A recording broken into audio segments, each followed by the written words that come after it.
মুসলিম হওয়াটা জান্নাত অ্যাচিভ করাটা সত্যি খুব সহজ। আমি ঠিক সাদা মতো একটা জীবন চাই, যে ঘরে থাকলে রাসূল সাল্লাল্লাহু আলাইহি ওয়াসাল্লামের প্রতিটা সুন্নত জীবনের সাথে জড়াইতে পারবো। এই দুনিয়া নিয়ে আমার যত চিন্তা ছিল সব কিছু আজকে ত্যাগ হয়ে গেছে। I should really try harder to become a better Muslim. মুসলিম হওয়াটা জান্নাত অ্যাচিভ করাটা সত্যি খুব সহজ, বাট এটা আসলে এই মডার্ন জেনারেশন আমরা খুব কঠিন করে ফেলেছি বিষয়টাকে। বাট জিনিস এত সিম্পল জীবনযাপন দিয়ে আসলে জান্নাত অ্যাচিভ করা সম্ভব।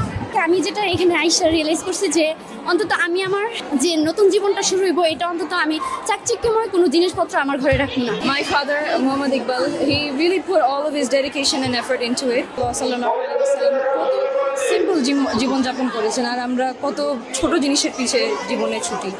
আমাদের জীবনে সত্যিই কত ছোট, and it's all in the end we all go to our graves and we return back to Allah. আমরা দুনিয়াটা নিয়ে এতটা ব্যস্ত থাকি যে চাকচিক্যময় মানে বিল্ডিং দালান কোঠান উঠতেই আছে, কিন্তু আমরা একটা ব্যাপার ভাবি না। আমার রাসূল সাল্লাল্লাহু আলাইহি ওয়াসাল্লাম একটা সাদামাটা একটা ঘরে থাকতেন, যেখানে কোনো আসবাবপত্র হাঁড়ি পাতিল কোনো কিছুই ছিল না, কিন্তু ইবাদত ঘর আল্লাহ তাআলার শুকরগুজার ছিল।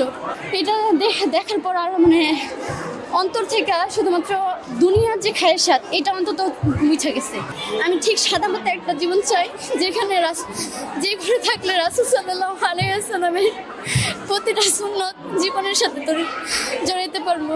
শুধু আমার নিজের ক্ষেত্রে আমি নিজের এতটুকু ভাবে পরিবর্তন করতে চাই যে আশিকি রাসূল সাল্লাল্লাহু আলাইহি ওয়াসাল্লামের যে প্রেমী বা প্রেম ভিতর থেকে আসে, সেই প্রেম যেন আমার অন্তরের ভিতরে আসে। আর রাসূল সাল্লাল্লাহু আলাইহি ওয়াসাল্লামের দেশেই যেন আমি একটা যাওয়ার একটা সুযোগ পাই, মানে মৃত্যুর আগ পর্যন্ত হইলো একবার যেন আমি আমার হাবিব মুহাম্মদ সাল্লাল্লাহু আলাইহি ওয়াসাল্লামের ঘরে যেতে পারি। আমার আর কোনো কিচ্ছু চাওয়ার নাই। এই দুনিয়া নিয়ে আমার যত চিন্তা ছিল সব কিছু আজকে ত্যাগ হয়ে গেছে।